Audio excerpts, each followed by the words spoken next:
Hello, this is Jada and Emlyn with another episode of Stories Behind the Scrubs. On this podcast, we interview medical professionals in order to get a better idea of what it is they do and why they do it. We also listen as they tell us their story, recounting how they chose to go into medicine. On today's episode of Stories Behind the Scrubs, we're going to be talking to Nathalie Barsoum, medical student at the University of Incarnate Word School of Osteopathic Medicine.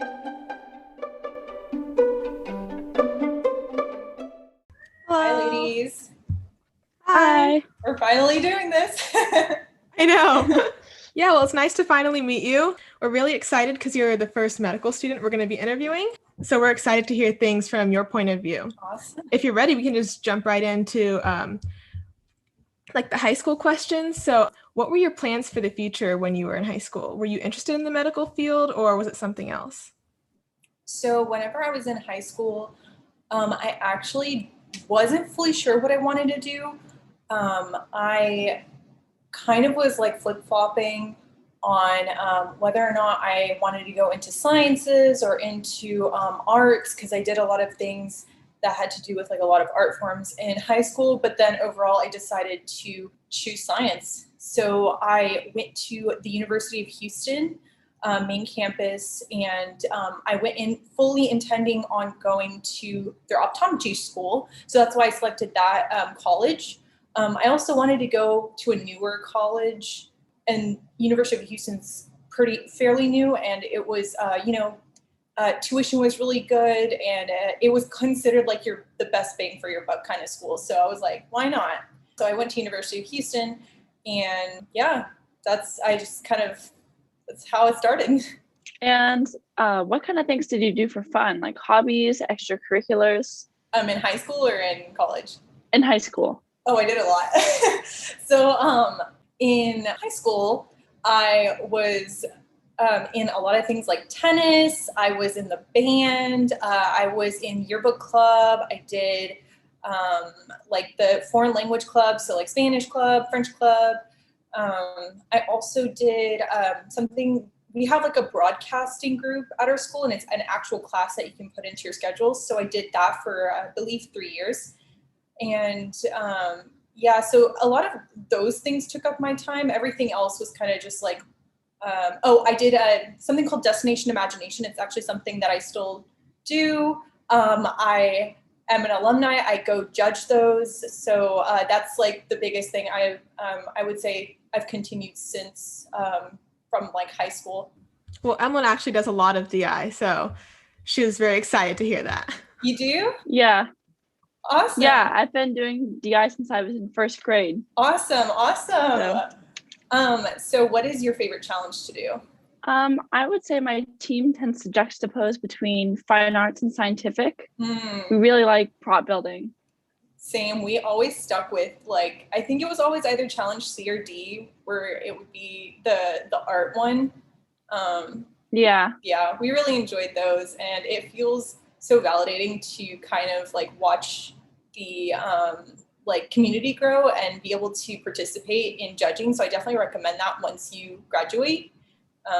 Yeah, and then you can go to like state as a judge, like if you do it a couple times in the regional, and then eventually you can go to globals if you want. I personally, so we're about to have our white coat ceremony next week, and I had to like request this little alumni pin because I want to represent DI, because I love DI. So yeah. That's amazing. What kind of skills from high school would you say really helped you when you went to college? I would say multitasking, just because I did a lot. And so it's kind of similar in college where you have to juggle a lot. I wouldn't say necessarily my school prepared me for how to study. Kind of had to learn that on my own, but it really just depends on what college you go to. Some colleges will kind of, be really open and teach you, and the professors are really open. That's generally smaller colleges. So if you're trying to have, a lot of access to the professors, I would recommend going to a smaller college. But if you end up going to a larger college, it's a lot more difficult to get into contact sometimes with your professors. Sometimes you'll make good connections, but sometimes they're just really busy. So that was like the one thing is, you go to lecture and you can only ask a couple questions at the end, but they wouldn't really reach, like if you try to reach out to them, sometimes they wouldn't reach back. So you'd have to go find the information on your own. So that's how I learned how to study actually, that's like the biggest, I think, hurdle that people go through in college is just kind of relearning how to study for college versus high school, because high school is it's a little bit different. And yeah, so I think multitasking would be one. And then honestly, I know this sounds crazy, but DI really helped me with a lot. It made me like very good at, just tackling things that a lot of people don't have like good outside of the box skills. So it's like I can come in with a different perspective. And then also the fact that DI teaches us how to work on teamwork and stuff. It makes it really helpful when you're doing group projects with people you don't know, which is really common in college, or, you're working in college and you have a lot of people with different perspectives and you being open to those. That was another thing that I learned. Yeah. So what would you say, it seems like the class size and like availability of like talking to your professors and stuff differs within like smaller schools and bigger schools. But what would you say is one of the biggest differences between high school and college? I think the responsibility changes a lot. It's more on you than your parents telling you to do your homework. Sometimes, you forget to study because of the fact that you don't really have homework in some of your classes. I'm not saying I did that, but one of my friends, legitimately, very intelligent guy, he's going to UT Southwestern medical school, got a D in his calculus class because it was online and he totally forgot about it for a whole semester. So definitely making sure that, you keep on top of your stuff. That's the difference is, your teachers will constantly remind you, remember, you have this paper due on this date. In high school, professors might not even mention it. They might just put it on the syllabus at the beginning and then expect you to have that turned in and stuff. So. Yeah. So when you weren't busy juggling schoolwork and studying, what kind of things did you do in your free time? I did work in college. So a lot of my free time did go to that. I did, sometimes hang out with my friends. Houston's really big and it has a lot of food. So I would go out and eat a lot. I think that was the biggest pastime that I had. Sometimes I would just chill in my room and hang out with my friends. But a lot of the times I actually was studying because it's, working a job and then also doing like an 18 to 21 hour semester is a little bit, time consuming. So you might not have as much time, but I think that if you want to make time, you'll make time. What was your major when you were an undergrad, and what were some of the hardest classes that you took within that major? So my major was, I got a bachelor's of science in psychology and I minored in bio. And my joke is the only reason why I didn't major in bio was because I didn't want to spend the semester in this genetics lab where you had to essentially raise fruit flies and they would die so easily. It was awful. My friend did it for a whole semester. He would have to wake up at 3 a.m., go to lab and check if they're still alive. They took shifts because these fruit flies were just so they were so fickle, they would always die. And afterwards they would have to create an 88-page research paper. And I was like, have a job.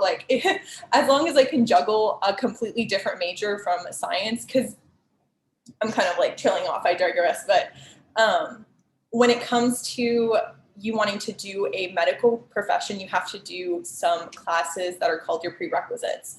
And it's a big list. A lot of people choose to do science course, like a science major, because those classes kind of already fall in line with the major's requirements. But on my part, I decided to go what we consider kind of non-traditional and do a psychology major, which is kind of different because we don't really do science, hard sciences. And I would say probably honestly, I liked all my psychology classes. I never had an issue with them, so I can't really say that I had one that was hard. If you want me to tell you about a class that was a hard science that was hard, I can give you one. Yeah, you could tell us one of those. I had the hardest time with just Gen Chem. I know that sounds terrible. I'm very much a bio person, and if you decide to go into any type of healthcare field and you have to take these prerequisites, you'll realize that you favor one over the other. I really liked physics and bio, but for some reason I just couldn't stand chem. Similarly, organic chemistry too was a little bit more challenging, But again, I think that for me, I just did not mesh well with chem. Unfortunately, but organic chemistry is way better. It's a lot more applicable to medicine itself. So it's kind of like you're building layers, right? So you have your general kind of like, this is basic foundation. And then you use the basic foundation to apply it to organic chemistry and biochemistry. And organic chemistry is kind of like pairing this like biological to kind of, it's more so chemistry, but it's also a little bit of bio. And then biochemistry is actually biochem and physics. And you use that a lot with learning about medicines. You use it a lot with learning about body systems, how, you know, certain molecular levels actually work. So they're very applicable. I highly recommend that, you know, you focus on and excel in those courses, because they will be very, very applicable to you when you know, decide to go into whatever field you want to go into. Yeah, I would say every person that we've interviewed so far has had a different relationship and perspective with organic chemistry, but I like what you had to say about applying it to medicine itself and its different like uses. So before you went to medical school, of course, you had to take the MCAT. How did you prepare for the MCAT, and what was your experience? I took a course, but I was kind of in a program where I was kind of forced to take a course, and I didn't really like it. They made me take Kaplan, and I don't really work well with that type of structure. I'm more of a self-study type of person. And I found that I actually took my MCAT more than once, which is quite common. And that's fine as long as you show improvement. I don't want to go down, you want to go up. That's what we always say. But when you're studying, I think the best thing to do is no matter what other people say, you have to know your own truth. You have to understand how you do as a studier. Do you study better alone? Do you study better when somebody tells you the information? I can recommend like resources, but truthfully, there's people that would say Kaplan was my staple. There was people that said Princeton was my staple. There's people who said I didn't use either. I used Khan Academy. And some people didn't read books. Some people did. So I feel like I would be doing an injustice if I were to say like, oh, you know, these are the resources you have to use. I can tell you what my resources were. I used things like the Princeton, kind of like some of the Princeton question books. I believe I used, I can't remember the name of it, but it's like exam crackers. I honestly did a lot of kind of like, I studied questions because, oh, you know what? I just remembered something. So I highly recommend this. When you go, this is something that I didn't do, but I wish I did. And now I'm doing it and it's helping me a lot. When you get into college, there is something called the AAMC like MCAT book. I can send you the link to it, but it's a book that tells you exactly what subjects you need to know for the MCAT. And so the reason why this is important is when you're going through your classes, your coursework in college, you can just open up the book and see what is high yield and kind of like focus on that information, really try to understand it and synthesize it so that when you're going back to study for the MCAT, which is generally between your third and fourth year if you want to go non-traditional, right? So you're still in classes, you still have to study for other stuff. So it'll make it easier for you than to relearn the information, to actually just have to recall it. I also would recommend kind of going and looking into a card, like it's a flashcard app called Anki. You can download cards that people already made. So you don't have to make any cards, and you can find high yield content and start from your like the beginning of your first year in college and go all the way into when you're studying for the MCAT. And I think that it would really be beneficial to whoever's studying to end up in medical school. So those are I think the two staple things I would recommend, and also ensuring that you take, I believe like at least, our rule was at least take like 5 MCATs, like practice beforehand, but I took 13 because I am not a good test taker. So I wanted to be sure that I knew how to answer these questions because they're very different from how professors approach questions and how like other school, like my high school did not set me up for the MCAT, obviously. I grew up knowing 2 languages, so English is not my strong suit, or was not. And so I had to train myself to get good at reading those questions and understanding what they're asking. Yeah, well, that was really helpful because a lot of the people that we've interviewed, it's been years since they took the MCAT and they don't always remember what they did or what was helpful. And it's not always the same as it will be like when we take it or as it is now. So that was a really good outlook. But when you apply to medical schools, I've heard you have to apply to a ton and you don't always get into all of them. It's a very kind of intense period trying to figure out where you want to go. So could you tell us a little bit about where you're going to medical school and kind of your process of applying and how you chose this one? Okay, sure. Sorry, I say a lot and I talk a lot, so just let me know if I'm going too fast or anything. Kind of just to, before we go into that, I kind of want to dissect something. So there are several different application processes that you can go into depending on where you are, like your location. One of them is the TMDOS, which is the Texas Medical it's essentially the Texas Medical School's application process. However, if you're trying to go to Baylor College of Medicine in Houston, it goes through the AAMC, which is the people who make MCAT, and that one is kind of for the rest of the nation.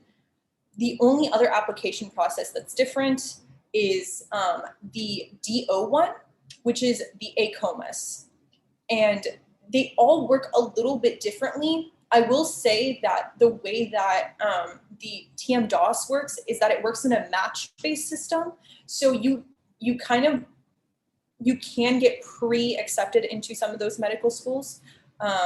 But for the most part, people go through the application process, and whatever schools they interview, they rank, and then those schools rank them, and then that's how they match into the schools.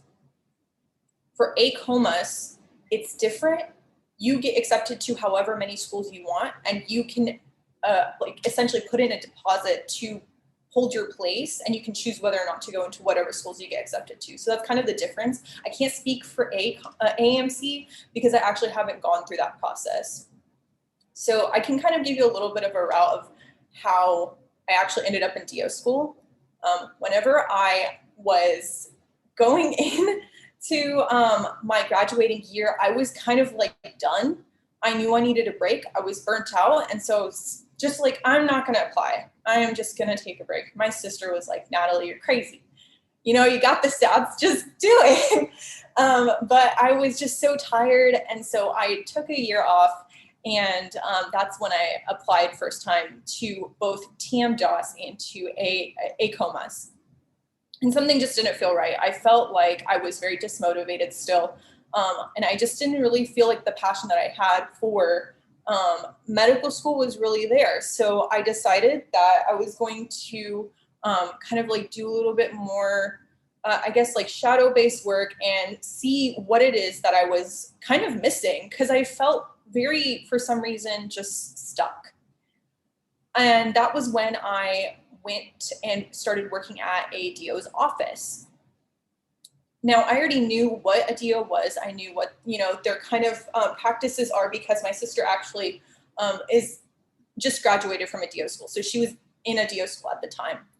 And kind of just, working with him and trying to understand what DO really stands for was when my light switch clicked. And I was like, this is what I was missing. This is what I want. And so the next application round, I was ready. I only applied to ACOMAS. I disregarded MD, did not want to do MD anymore, just wanted to do DO. And after, I believe we submit applications in, I want to say June or July, but within August, I was already accepted into my first school. And so it just kind of kept rolling after that, going to interviews and acceptances and kind of having these options, choosing what I wanted out of a medical school. And I believe that the thing that really kind of, when it comes down to it, when you're choosing, when you have options, it really just depends on what you want. I know people who they got into one place and that's the place they go. And we always say that the best medical school is the one you get into. So it is a medical school. It is accredited. It's going to teach you what you need to know. And if it doesn't, you're going to teach yourself. It doesn't matter. You're going to become a doctor. So don't get disheartened if you go to the place that wasn't your first choice. The school's still excellent enough to be held to the same standard. They all get accredited by the same standards. So just know that. And so what it came down to was, what's the location? So I had two that were fairly close to my home. I didn't want to go too far, but I also didn't want to be like super close because I get distracted by my fam. So, and the second thing was what was the curriculum like? How was I going to be taught? And I realized that with the school that I go to, which is University of Incarnate Words, School of Osteopathic Medicine, they do something called like a Socratic method based style teaching. And the way that works is you come in knowing the information and you have a conversation with each other. And I'm very much the type of person who studies on my own. And that's just how I work. I don't do well studying with others unless I'm like reviewing information. And I don't do well having somebody lecture at me. I have to just do it on my own. And so for me, that's like, it gives me the flexibility to be able to study on my own, go into class, synthesize the information, bring it to a higher level than just base value, and just really solidify that information. And yeah, so that's how I ended up here in San Antonio. I just found it so interesting, like how you took us through the step-by-step process and that you gave us the information about how it's on a personal level and not just, here's how we make all these little medical school robots, because I know a lot of people that say like, you have to apply to these top medical schools, you have to follow this very traditional path that's gotten these many people in. But I really like your perspective on it. And we just wanted to know, like, what does the first year of medical school entail? So just to touch on one thing that you just said, a personal recommendation. I know that, not everybody does this. I have plenty of friends who took traditional route and went to medical school immediately afterwards.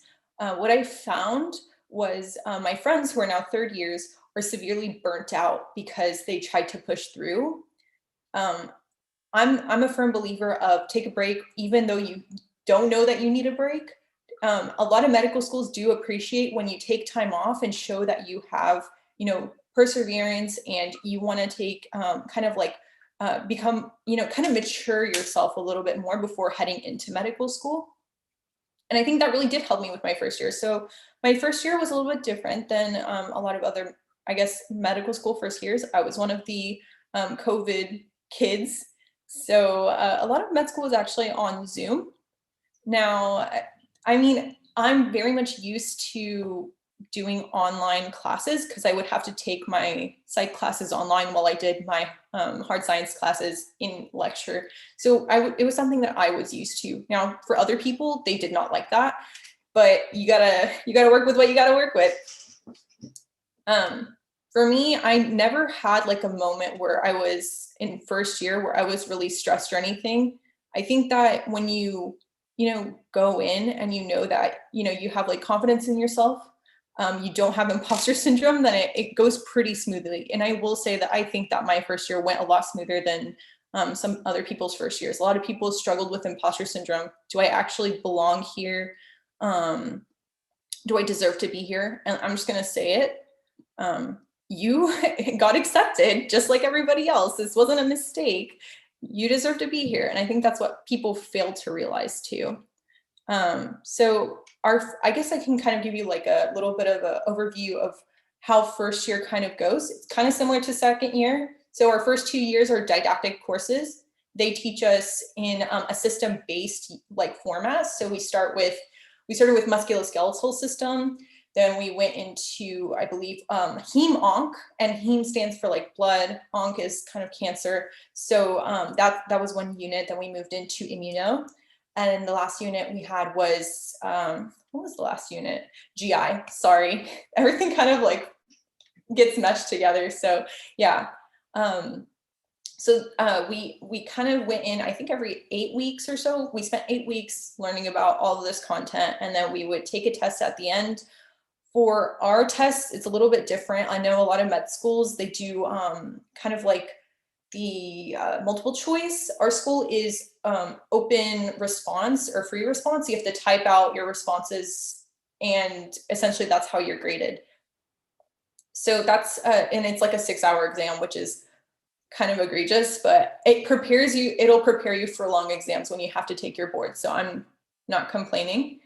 And so that's for the like hard science base. You go into lecture, you learned all that, all the information that you need to know about the certain kind of like pathology, physiology. That's one aspect of it. And then you also have to go into lab and learn about, like anatomy, right? So you have to put the information into the region that you're going, that you're looking at, and trying to understand, what am I looking at? Because a lot of the time you think, oh yeah, that's the small intestine. And then you open, the patient, well, we call them donor bodies, but we open the donor body up and we're like, I don't know what I'm looking at. And I will say I still have difficulty telling the difference between a nerve, an artery, and a vein. I'm the first one to admit it. Yeah, that's like another one of our classes that we had.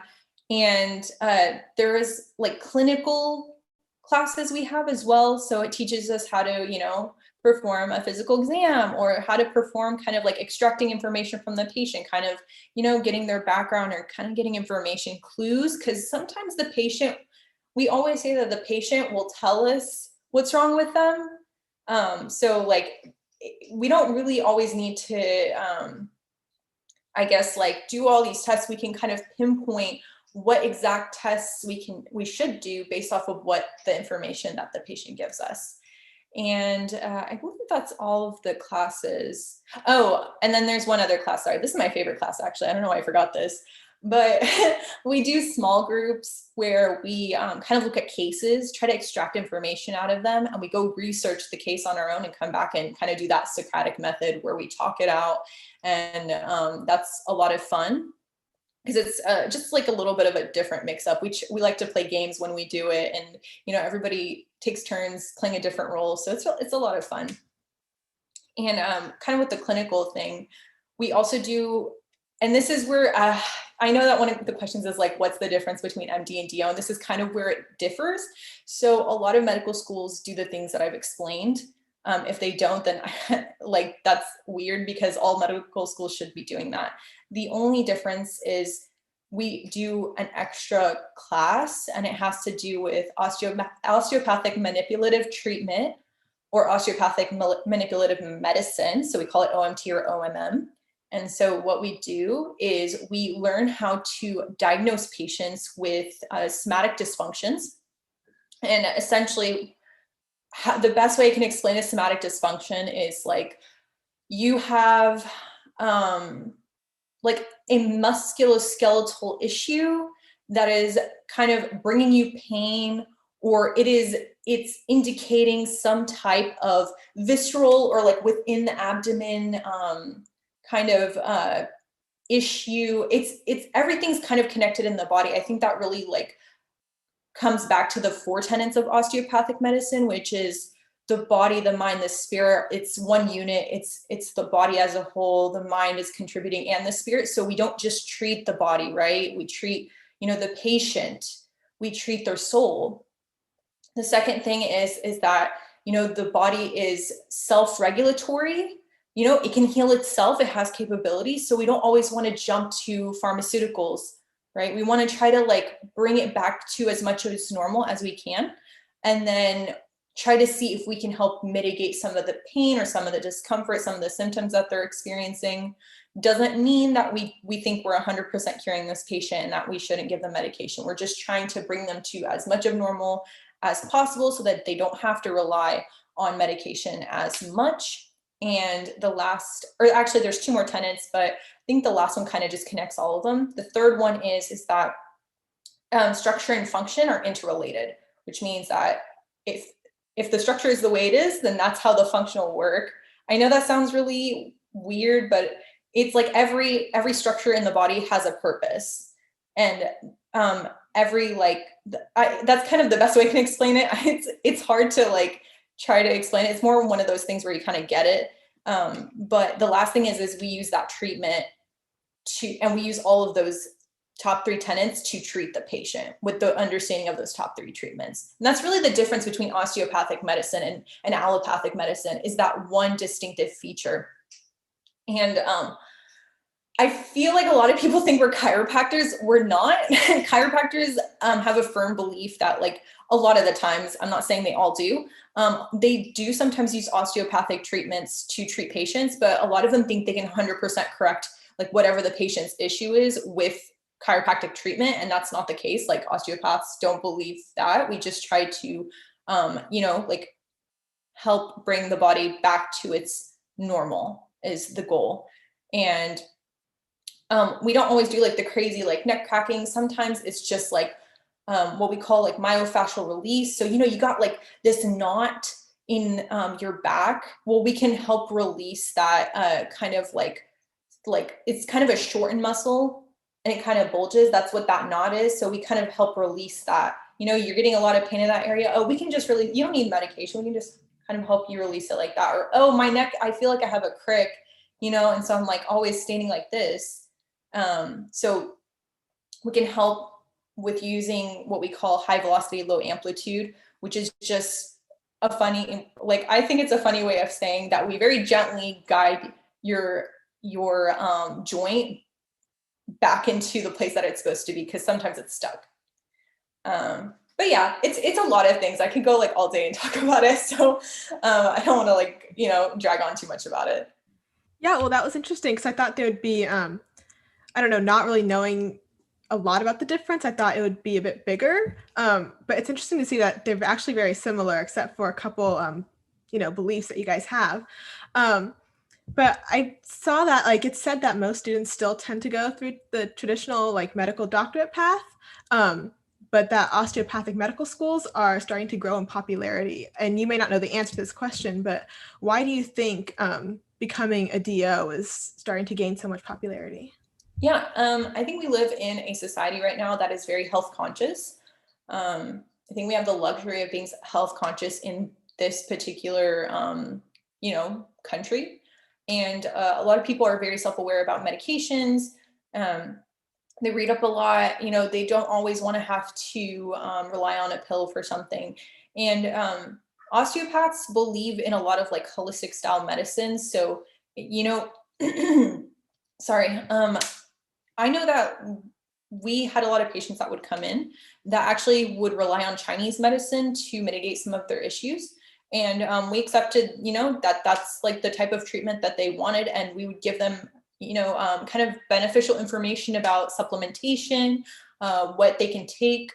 And I think that that's what people are like leaning more towards. It's like, what's a healthy way, but also like a natural way to be able to avoid having to rely on medication.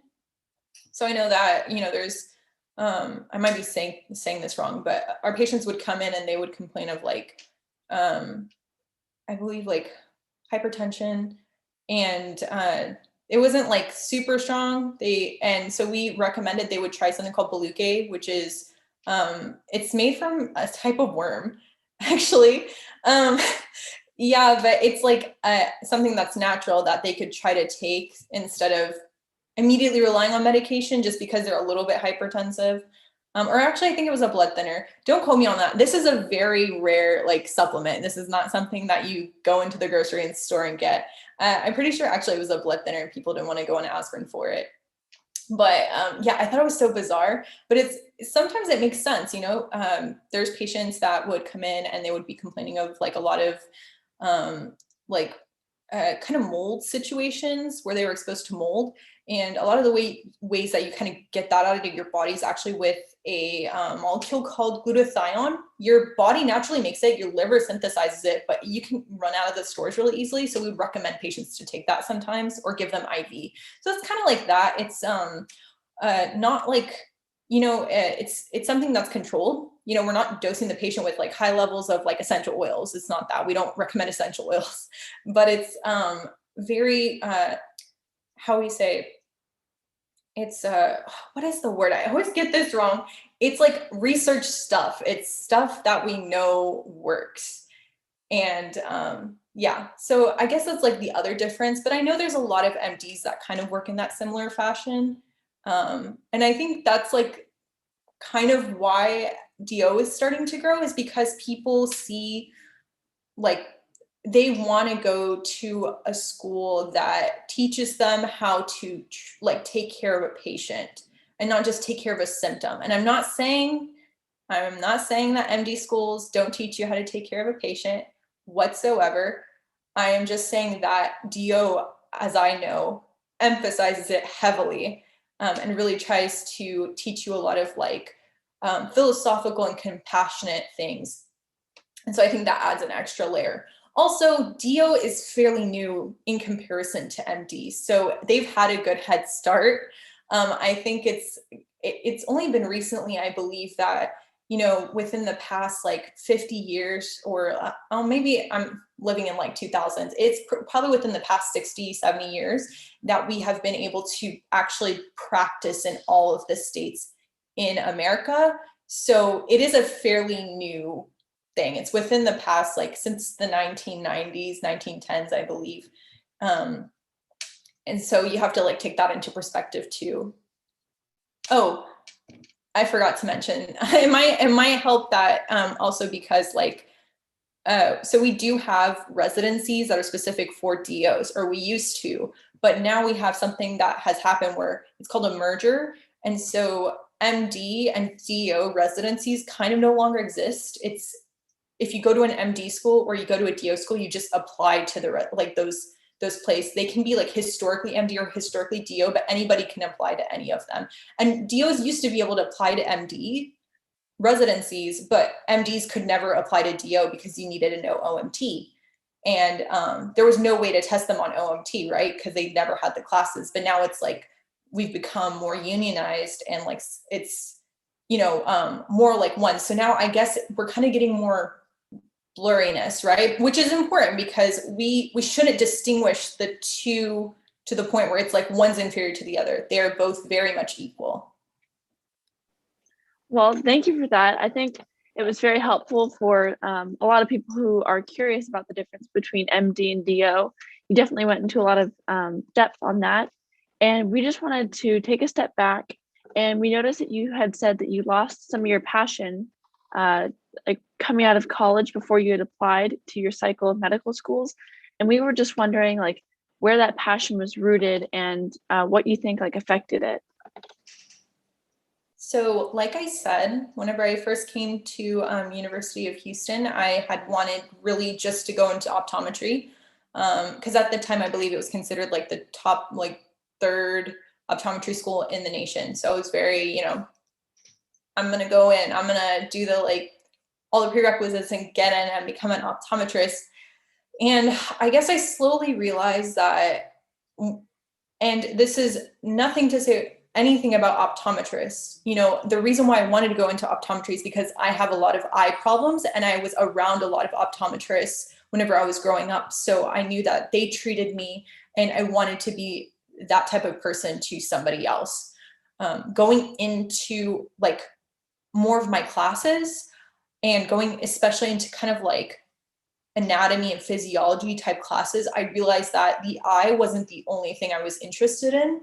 I wanted to be able to go deeper into depth about what it was that was essentially ailing people, like just understanding to like the molecular level, the chemical level, what was causing all of this. And so I kind of like took a step back. I believe it was in my sophomore year and I was torn. I was like, I don't know what I want to do. I want to do optometry. I don't know if I want to do medicine. med school. I always say medicine, but I know it's all medicine. But like I remember laying on my bed at one point, and I was just so kind of like in this like Twilight Zone type moment. I needed a sign. I needed some type of divine intervention. I already talked to optometrists, and they were like, you seem like an intelligent person. You should definitely go into, like you should go into something where you could like really use your brain, and, like whether it be optometry or like medical school, you should just do it. And so I got like good perspectives from both. I told myself I never wanted to work at a desk, and that was the only thing that I would be happy not doing. And so I am religious. I prayed for a sign, and I said that I was like, God, I need you to smack me in the face with this sign. I remember saying that. And the next day I got an interview for like a medical scholarship. And so I was like, okay, that's the sign, like, cool, we're good to go. And so ever since then, I was 100% on medicine. I didn't turn back. And I guess the reason why I kind of like felt kind of just like dismotivated, I think it was really just because I was burnt out. And it's honestly, it's kind of funny. I chose to take a year off, and then I saw all of my friends who had gone traditional route, and they were just going through medical school, and now they're third years, going into a fourth year, and I was a first year going into a second year, right? But watching them, kind of like progress further in their journey kind of made me envious and a little bit dismotivated that first year that I was out. Truthfully, I mean, I can't really associate it with anything other than those two things. It kind of makes you feel like, oh, like, did I make the wrong choice? Did I get lazy? Do I actually deserve to be here? And that's kind of when the imposter syndrome for me sank in. So thankfully I went through all of that. And then by the time I got into medical school, I was like, nope, I deserve to be here. Anybody else that says otherwise, I don't know. But that's kind of how I guess like it happened. I think, it takes a lot of like maturity and understanding to realize that everybody is going to have their own path to getting into medical school, getting into nursing school, getting into dentistry school, all of these schools. It is not easy. None of them are easy to get into. And that's what, people fail to realize, that they're putting themselves under a lot of pressure and feeling inadequate, even though what they're doing is something that's phenomenal and it's greater than average. This isn't mediocrity, right? But you feel like mediocrity because you're surrounding yourself with all these really intelligent people. And so you just have to understand, you have to recognize that you cannot compare yourself to other people. You are your own unique individual person. And if you don't understand something, it's not because you're dumb or inadequate. It's because you think differently. Everybody thinks differently. One of my best friends, he graduated from DeBakey High School, which is a very it's very strong on like trying to magnet people towards healthcare. It's a public school, but DeBakey, do y'all know who DeBakey is? Yeah, we know a little bit. Yeah. Yeah. So he's one of the first kind of like surgeons to really try to like ignite like endovascular vascular surgery, like kind of defining it from cardiothoracic surgery. And he was nuts, but like he really like pushed forward a lot of this aspect of medicine. And so they made a school after him. And so he graduated from DeBakey, and before he was a freshman in high school or in college, he had taken his MCAT and scored a 42 out of 45, which is extremely high. Yeah. And so like imagine surrounding yourself around those types of people, and then like realizing, like, you have to realize that you're different, you think differently. So like for him, he really excels in sciences, but for me, I really excel in things like psychology or like art. And so you have to just find a way to use it to your advantage and use it to ignite your motivation to pursue whatever you're pursuing. Yeah, well, I think it's perfect that you mentioned that like everybody's different. They all have their strong suits, and even like surrounded by all these people who you think are like better than you just have to kind of use kind of what you're strong with to like just keep fueling your passion and getting yourself towards your goal. But in medical school, did you like we are kind of interested in some of your methods for studying in medical school and whether they were different or similar to what you used in undergrad? Yeah. I definitely studied. So this is what I always say. You're going to teach yourself how to study, like from high school to college. You're going to have to teach yourself how to study. If you solidify how to study in college, you can kind of translate that over to medical school and kind of just rev up the gas on it. I didn't really change how I studied. I think I changed kind of maybe the efficiency in which I studied. I used to study really hard and not smart. So I would study for 6 weeks for an exam. And then I would, like, one of my friends, he would, I love him to death, but I would get so irritated because we would study right before the exam. He would study the day of the exam. He would be chilling, my guys, chilling. And he would study the day of the exam, and then he would get a better score than me. And I would just be like, I can't believe it. And so that's the difference, is understanding, like, what's the way that works best for you? What is the smart way to study? Just because you're studying smart doesn't mean you're studying lazy, right? You're just doing what works best for you. So I will say that the things that work best for me, like I said, I don't do well in lecture-based kind of like settings. I can sit for a lecture. I will doze off. I will like daydream. And so I don't work well with that. I usually go to like resources that I know are board heavy. I focus on high yield topics. I really study like I'm studying for the boards, in the sense that I focus the information that I'm studying for the boards. And this is another reason why I came to the school. It's pass fail. So I can like do as good and as, like as like minimal as possible to continue to pass. And I know this sounds like, oh, like you're like lazing off. No, it's pass fail. Like I'm still studying the information that for the system. I'm studying the information in a high yield way. I'm just not necessarily focusing on like the minutia, the minute details that sometimes the professors want us to know that might not necessarily be pertinent. Not to like disregard what the professors say. I will double speed the lecture and see if I pick up anything that I missed while I was studying. But I know a lot of my friends work differently, right? They like cling on to every single word that we call them actually facilitators. We don't call them professors because they facilitate the conversation. They don't really lecture at you. So like the facilitators, the conversation that we have, they will like cling on to everything that everyone says. You have to pay in mind, this is a group full of medical students, and they all like studied for this right before coming to class, like the night before. You can't take everything that they're saying, and the facilitators will correct sometimes, but I think it's going to be very different now that we're in class. I know that they're probably going to be doing a lot less of like the correction. They kind of like were a lot nicer to us, I feel like, because we were on Zoom. But I have a feeling like they're not going to give us the answers as easily as we want them to.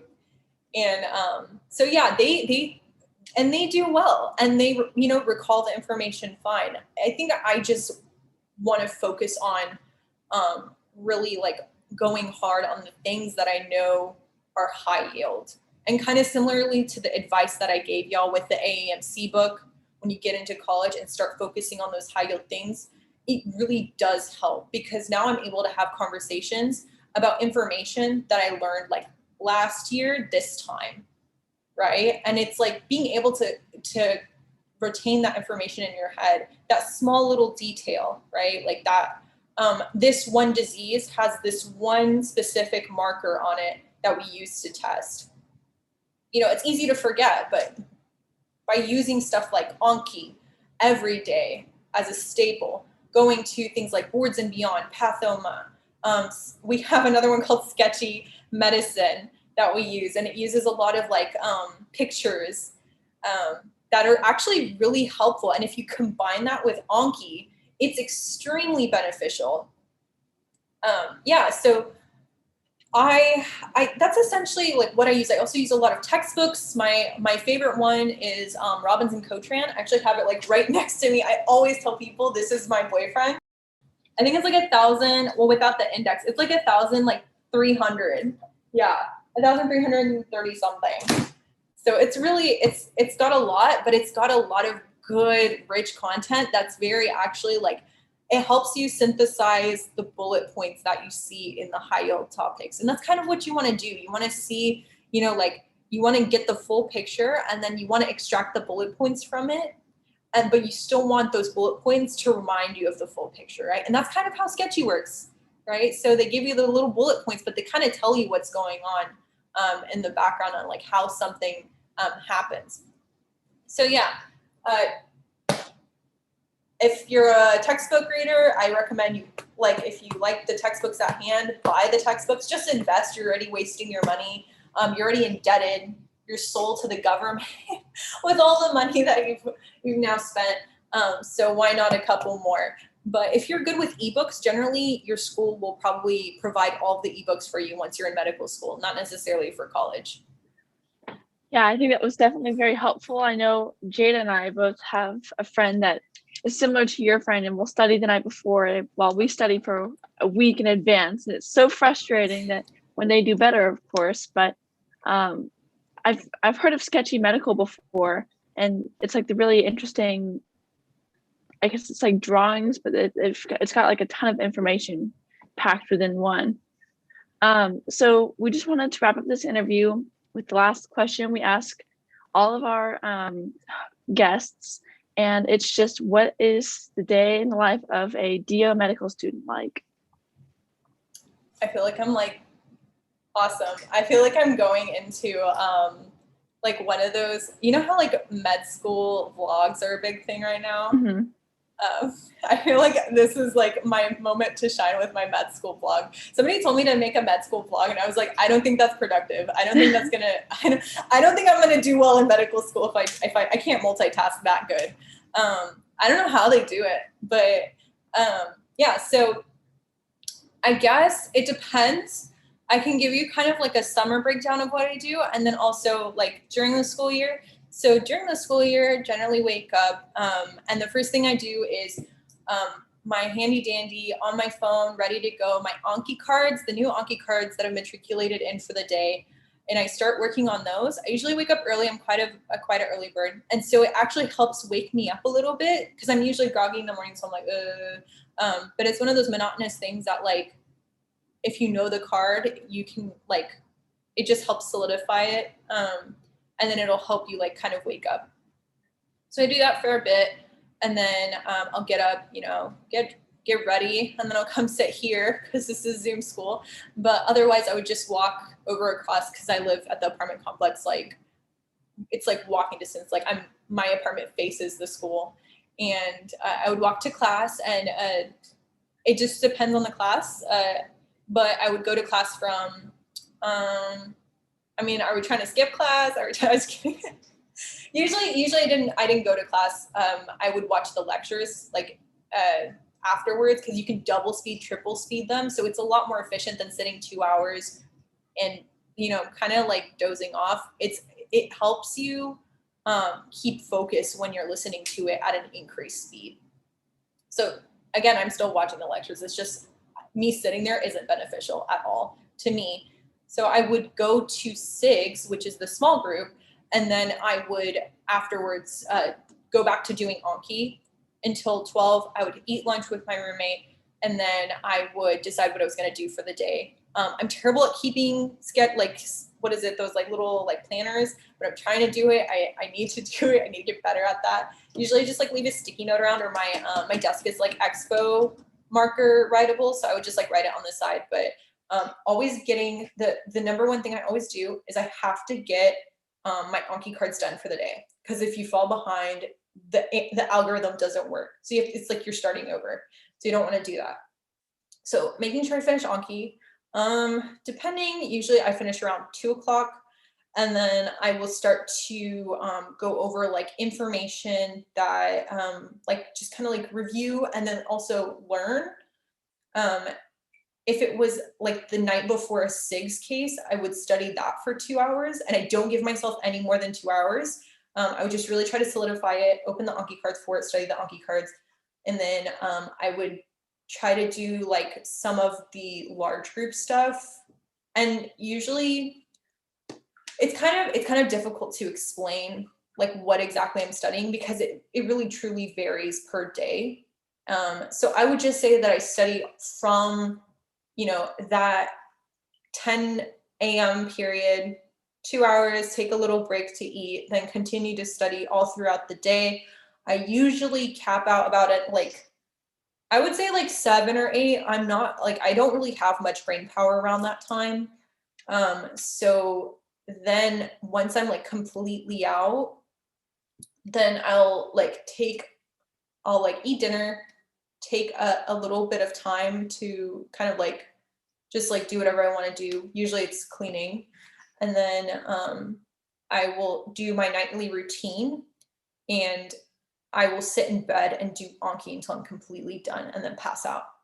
So I know that sounds really boring, but when you are enjoying the information that you're learning, you don't find it boring at all. And it's very engaging. And I think that's also one of the reasons why, even though we're in summer break, like we have nothing to do, I am still studying every day because I need to continue to like remind myself of the information while also learning new information. So my, just kind of like to tie it off, my summer is a little bit different because I've decided to like shadow. So I would say like it really only consists of either going into the OR all day or clinic and then coming home and doing Anki. And then I'll do Anki until like, I don't know, I go to sleep about like 2 or 3 and then I'll wake up at 6. And I know that sounds crazy, but yeah, your brain is like, it's crazy how much you can do on such little sleep sometimes. Only sometimes though. Or on days that I'm off, like today, I will study kind of like all day, and it'll be like, we're about to go back into the unit, like this upcoming unit. So I'm pre-studying the information before going in. So that's kind of what I'm doing. And it's the same thing, like all day, wake up, study, and then just do kind of like a similar fashion where you're just studying all day, but there's no class involved. Yeah, well, thank you so much for for sharing your story with us. We definitely enjoyed talking to you and hearing some of your advice, and we definitely like hearing your perspective versus people who had already graduated and are already practicing in the medical field. And it gave us a really good idea of what life as a medical student is like today. If you're interested, we'd love to like continue to talk to you later on. Throughout medical school or maybe residency or when you become a doctor and start practicing on your own.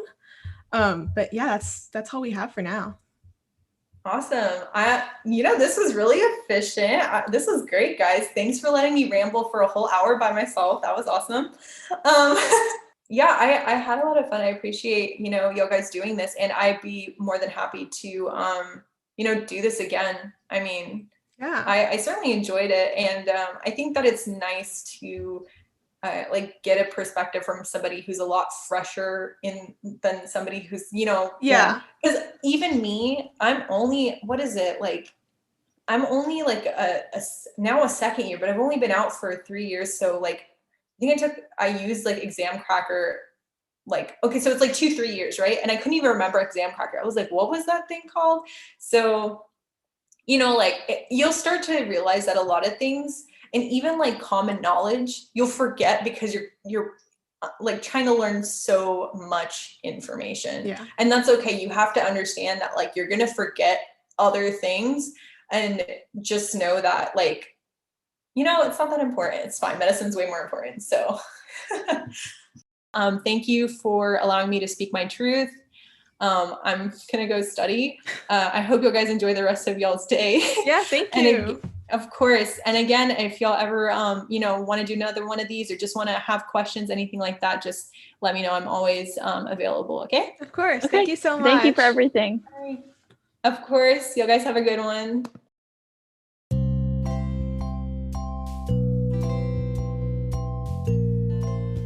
Thank you for listening to this episode of Stories Behind the Scrubs. If you haven't already listened to the last episode with child life specialist Dana Swan, set aside some time to check that out. If you look forward to hearing our next podcast, click the subscribe button and be sure to follow our Instagram at Stories Behind the Scrubs.